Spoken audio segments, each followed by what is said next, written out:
નમસ્કાર દર્શક મિત્રો, i7 ન્યૂઝ ગુજરાતીની સાથે હું છું આપની સાથે પાયલ બામણી। તો જોઈએ આજના મહત્વના સમાચારમાં।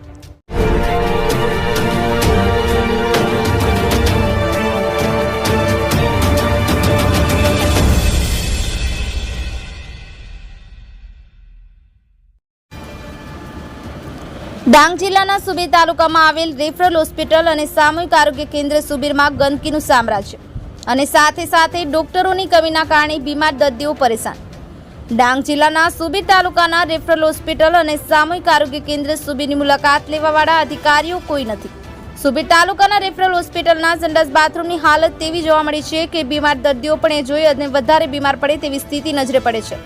તો શું આ સુબીર તાલુકાના રેફરલ હોસ્પિટલની મુલાકાત કોઈ અધિકારીએ લીધી નથી કે શું આરોગ્ય વિભાગના અધિકારીઓને બીમાર દર્દીઓની કઈ ચિંતા જ નથી તેમ લાગી રહ્યું છે। હોસ્પિટલમાં જઈ અને જોઈએ તો હોસ્પિટલમાં નર્સ પણ જોવા મળતા નથી। બીમાર દર્દીઓથી રૂમ ભરેલો જોવા મળે છે, ત્યારે બીજી બાજુ ડોક્ટર કેબિનમાં પંખા લાઇટ ચાલુ તો હોય છે પણ ડોક્ટર નજરે પડતા નથી। સુબીર તાલુકા હોવાને કારણે વિવિધ સરકારી કચેરીઓ પણ આવેલી છે, તેમજ નજીકમાં આવેલ ગામોના લોકો અહીં વિવિધ કામકાજ અર્થે આવે છે। સુબીરમાં આવેલ રેફરલ હોસ્પિટલ ડોક્ટર વગરની બની છે, તેમજ નજીકથી પસાર થતો મુખ્ય માર્ગ હોવાને કારણે અવારનવાર અકસ્માતોની વણઝાર પણ જોવા મળે છે। સુબીર તાલુકામાં વધુ ગામો અને વધુ લોકો આરોગ્ય વિષયક સેવા લેવા રેફરલ હોસ્પિટલમાં આવતા હોય છે।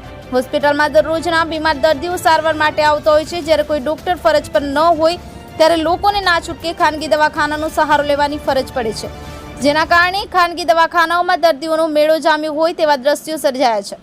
સુબીર તાલુકામાં પ્રાથમિક આરોગ્ય કેન્દ્રો આવેલા છે, તેમાં પણ આ જ પરિસ્થિતિ ઊભી થઈ છે અને આવેલ પ્રાથમિક આરોગ્ય કેન્દ્રોમાં ડોક્ટર વિઝિટમાં ગયા છે કે પછી કોઈ કામ હોવાને કારણે આવેલ નથી તેમ કહી દર્દીઓને પૂરતી સુવિધા પણ મળતી નથી। બ્યુરો ચીફ મિલન ધોળે, i7 ન્યૂઝ ગુજરાતી, ડાંગ।